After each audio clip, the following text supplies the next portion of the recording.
Del odio al amor hay un solo paso, sobre todo si te dirige Martín de Michelis. Quédate acá.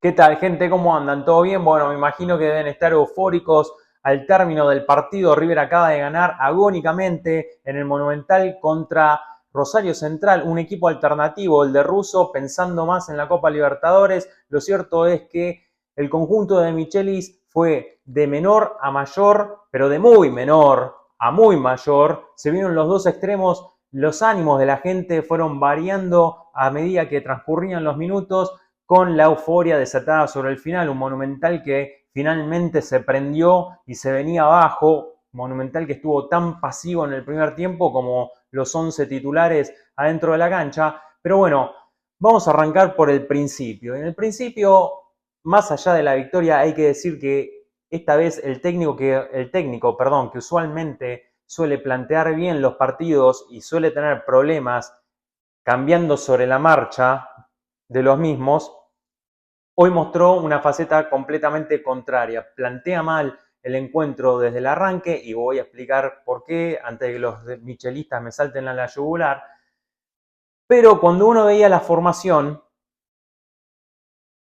no veía muchos problemas en caso de que Central viniera con los titulares. ¿Por qué? Porque uno creía que en caso de jugar Campaz, Boselli era el indicado a jugar por el lateral derecho, ya que fue el uruguayo quien lo hizo cuando se jugó la final de la Copa, que ni me acuerdo ya cómo se llama, Trofeo de Campeones, la verdad que no me acuerdo cómo se llama esa copa. Pero bueno, uno creía entonces que estaba bien el ingreso del uruguayo en caso de que tuviera esa función específica. Ahora bien, cuando te enterás que Central te va a poner a la reserva, uno ya intuía que tal vez era el pedo ponerlo a Boselli, porque vos lo que necesitabas era proyección, sobre todo si vas a volver a jugar con Solari bien abierto por esa banda, algo que ya lo discutimos el otro día contra Táchira, y con Colidio bien abierto del otro lado.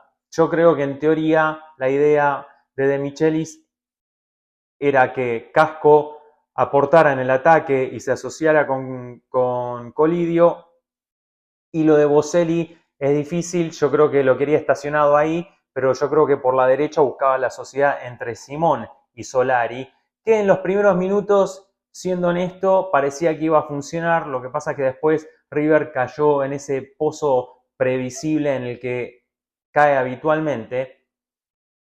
Lo cierto es que la gran falla, creo yo, del esquema táctico planteado por De Michelis en los primeros 45 minutos estuvo en la mitad de la cancha, donde River volvió a hacer agua y eso generó muchísimos problemas defensivos en el conjunto millonario. Yo sé, por lo poco que vi en los comentarios de redes sociales durante el primer tiempo y en el entretiempo, que mucha gente criticaba a Milton Casco, y yo, humildemente, creo que el problema no fue el rendimiento de Milton, que sobre todo sobre el cierre, o mejor dicho, en el segundo tiempo, mostró sus cualidades ofensivas.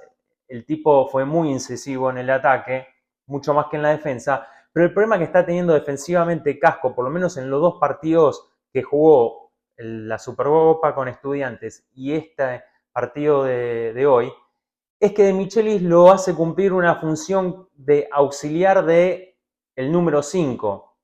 Entonces Casco, al igual que en el partido contra los de La Plata, quedó a mitad de camino en el gol de Central, y obviamente es el que termina saliendo en la foto del gol, es el que queda marcado, pero a mí me parece que es un poco injusto caerle a Alex Newell's, porque justamente quedó en un no era ni volante y no era tampoco defensor. Él estaba más con una función ofensiva, por eso Boselli era el que se quedaba. Yo creo que el dibujo táctico, en realidad, más allá de lo que mostraron en las pantallas de la televisión, era 3 centrales en el fondo y Casco adelantado.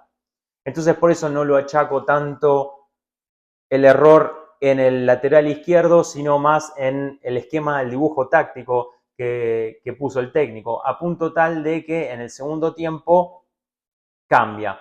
Pero antes de meternos en la segunda mitad, como bien estaba diciendo antes, el equipo de River se estaba haciendo demasiado previsible, otra vez con los dos extremos muy abiertos, Solari por un lado, Colidio por el otro, los dos recaían en el constante centro, mal tirados, les costaba levantar la pelota del piso, sobre todo a Solari, y eso hacía que Etcheverry, quien tuvo un gran primer tiempo, fue el único que pedía la pelota, que la transportaba, que levantaba la cabeza, que trataba de elaborar jugadas y terminaba buscando el arco. O sea, Etcheverry hizo todo lo que se podía hacer.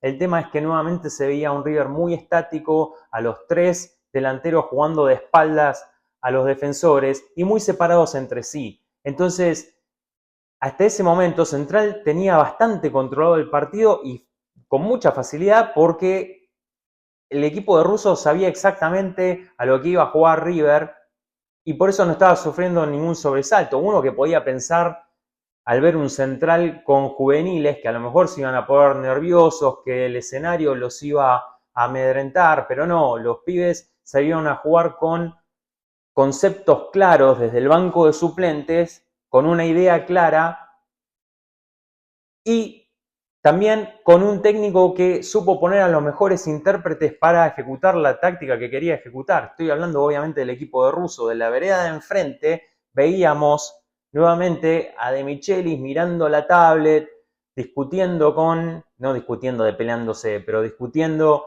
con Pinola y con Lux acerca de qué hacer, al punto tal de que se ve muy claro en la imagen a De Michelis mirando la tablet, hablando con Pinola y se levanta, sale del banco de suplentes para dar una indicación y pide que Colidio se cerrara más y cumpliera la función de media punta acompañando a Borja. Claro, faltaban 10 minutos para que terminara el primer tiempo. Entonces, esto uno ya lo veía desde el arranque, esto uno ya lo veía desde el partido con Táchira, donde le dediqué buenos minutos en el vivo que hicimos a decir que no funciona Colidio tan pegado sobre la raya y lo mismo pasa con Solari, si bien Solari siente un poco más el desborde en la línea del fondo y el centro atrás.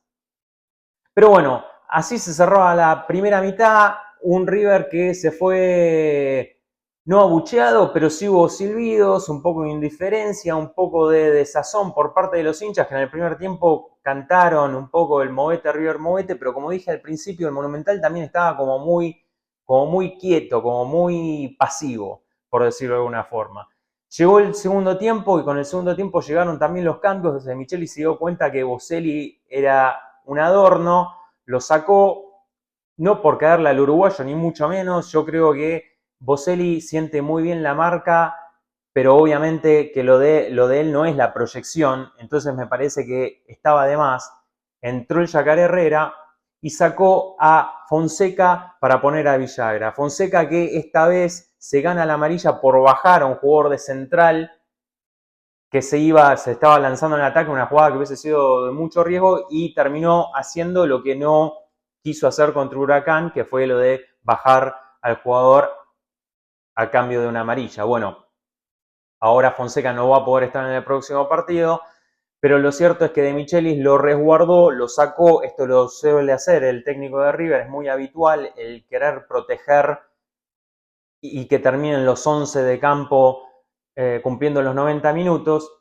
Y yo creo que ese cambio también le hizo bien porque Villagra obviamente tiene mucha más presencia en la mitad de la cancha, siente mucho más la marca y yo no tengo ninguna duda que una vez que Villagra esté al 100% físicamente va a ser el 5 de River. Ahora, también creo que De Michelis tiene que terminar de solucionar el problema existente en la mitad de la cancha porque no podemos seguir rotando los volantes centrales y no podemos tampoco seguir matando a la defensa. Paulo Díaz hoy jugó de 6, de 2, de 5, hasta pasó a la mitad de la cancha y le pegaba al arco. Ya no sé qué más le queda hacer a Paulo Díaz, que recibió una merecidísima ovación por parte del Monumental. Pero el tema es que los defensores quedan demasiado expuestos con este sistema. Bueno, en el segundo tiempo, volviendo al análisis en cuestión del partido, ya Central se empezó a quedar sin piernas y ahí sí el marco del Monumental se los empezó a comer un poco a los pibes, que sobre todo cuando entró Nacho Fernández y Barco, imagínense lo loco y lo cambiante que fue este partido, que la cara del mismo la terminan cambiando los dos jugadores que venimos pidiendo hace rato que no pueden ser titulares. Esto pues es el caso de Michelis, un día va a ser para estudio. Pero bueno, con Nacho Fernández en la cancha, con Barco, ya era otra cosa el equipo. River empujaba, River metía, River abría la cancha, River desbordaba, el Yacaré Herrera funcionaba en el ataque y Casco hacía lo propio por izquierda. Lo cierto que ya uno intuía que por lo menos River iba a llegar al empate. Empate que llega en los pies de Borja, un centro por lo bajo de Solari que por fin, después de 400 centros que tiró el ex Colo-Colo, embocó una y Borja, como buen 9 que es, la que tuvo la mandó a guardar. Por eso es que Borja para mí tiene que estar siempre, sobre todo sabiendo que no tenemos recambio.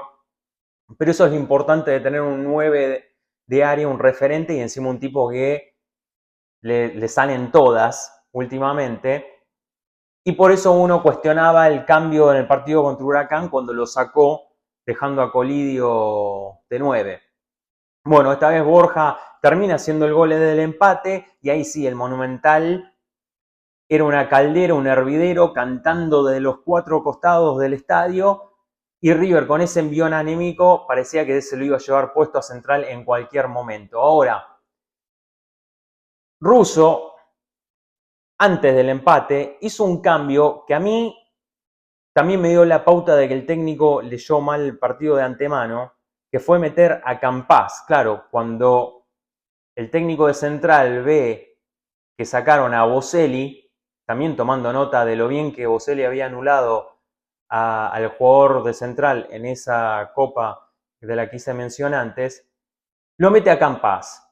Y ahí uno pensó, o yo pensé, que estábamos en el horno porque donde Campás entrara derecho se iba a hacer un picnic por el sector derecho, sabiendo que Herrera tiene muchos problemas para volver y sabiendo que Herrera va a todas. En todas las que River tiene posesión de pelota, el tipo se va, sale despegado como un pedo líquido al ataque. Dije, bueno, donde agarre una, este tipo, vamos a estar bastante complicados. Bueno, yo creo que entre Herrera, entre González Pires, llegaron a anular al jugador de Central, pero también lo cierto es que más allá de la entrada de Campás, el resto del equipo estaba sin piernas y estaban prácticamente sin nafta. Así todo, Central tuvo una muy peligrosa que terminó salvando también el chileno, que después quedó golpeado, pero eso fue lo único realmente de Central que trajo peligro en la segunda mitad. Ahora,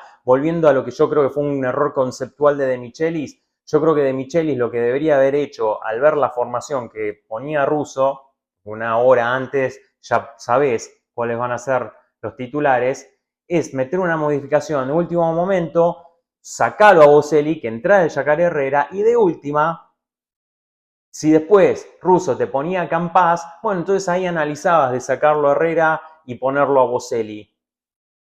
Pero bueno, por suerte esto queda en una anécdota y en algo que yo solamente subrayo para marcarles lo que estaba viendo, para no sumarme al exitismo del triunfo. Y como decía recién, menos mal que no tenemos que estar hablando de algo puntual ahí, de un error ahí, porque obviamente que eso hubiese ya dejado mucho más expuesto el técnico de River. Lo cierto es que River con ese envión final mucho más fresco de piernas, como dije antes, con un Nacho Fernández que entró bien, con un Barco que entró muy bien, con un Borja que juega donde tiene que jugar y en un esquema que le es ideal a él como receptor de las pelotas en el área, termina metiendo el segundo gol para dar vuelta a la historia y así allanarle el camino a River a la clasificación. Hablando un poquito del gol y resaltando otra vez la actuación de Nacho Fernández, Nacho metió un centro de sobrepique de una pelota muy jodida de recuperar. Por eso a mí la verdad me pone contento porque Nacho Fernández no tuvo una semana fácil. Ustedes sabrán ya ahora que Nacho Fernández tuvo que cerrar los comentarios en Instagram porque todo lo que recibía eran insultos por parte de la gente, algo que a mí me parece sinceramente totalmente desagradecido, totalmente fuera de lugar, irrespetuoso con alguien que le dio mucho a la institución. Por eso es que a mí me parece que los hinchas somos a veces hijos del rigor y que muchas veces cuando los jugadores se van, que después pedimos no se vayan, después pedimos vuelvan, después vuelven y los tratamos como los tratamos. Yo ya hablé varias veces la influencia que tiene la gente a través de las redes sociales. A mí me parece que sinceramente, y sobre todo si son de los que van al estadio, si no putean en el estadio, muchachos, si no son de los que están silbando, de los que están cantando, puteando a los jugadores, entonces después no se metan en las redes sociales a putear.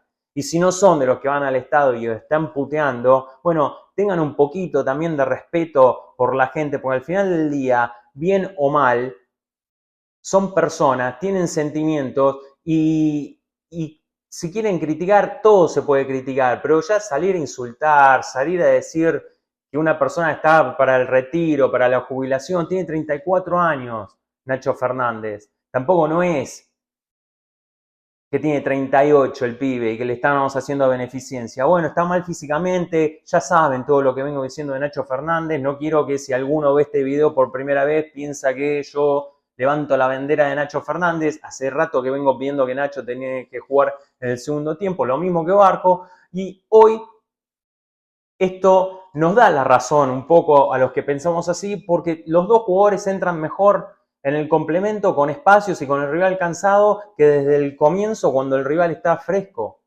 Por lo menos hoy, después veremos qué pasa. Pero bueno, como estaba diciendo, Borja termina convirtiendo el segundo gol, todo termina siendo fiesta, alegría en un Monumental que se venía abajo.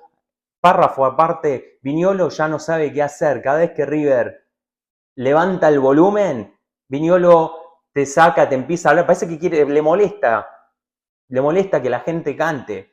Empieza a hablar, no se calla. Comparen los relatos de Viñolo con los relatos de cualquier otro, por ejemplo de Klose, cuando nos toca relatarnos por la Libertadores, como Klose hace la pausa, resalta a la gente, hasta pide siempre que se aumente el sonido ambiente. No, Viñolo parece que no existe nada. Te puede hablar de cualquier cosa, le puede preguntar a Morena Beltrán que saque datos estadísticos de cualquier poronga, lo que sea. Bueno, no importa, ya sabemos lo que es Viñolo cada vez que le toca relatar a River, o lo que es Barsky, o todos esos, el posteriodismo. Lo cierto es que, bueno, esta victoria fue muy importante para River porque ahora se termina de acomodar en el grupo, queda tercero, con un empate ya clasifica la próxima ronda y también tira por la borda esas especulaciones de algunos que yo obviamente no les doy lugar, pero algunos decían que a River le convenía quedar eliminado para tener más descanso y que eso era lo que estaban haciendo los jugadores, por eso no tenían ganas de ganar. Yo lo que creo sinceramente es que acá el problema es táctico. A mí no me parece, como dije en otras oportunidades, que hubiera un tema de camas. A mí me parece que es un problema táctico donde los jugadores le estás costando interpretar lo que quiere el técnico y el técnico rota demasiado. Hoy Latorre también dijo, River termina el partido con otro sistema, pero no existe ningún equipo en el mundo que pueda tener 5 sistemas distintos. Y es eso lo que yo creo que está pasando. Por eso yo suscribo palabra por palabra todo lo que Latorre analiza acerca de River y de Michelis, porque es así. El tipo rota, cambia esquemas constantemente, mueve jugadores en base al esquema y eso termina mareando a cualquiera.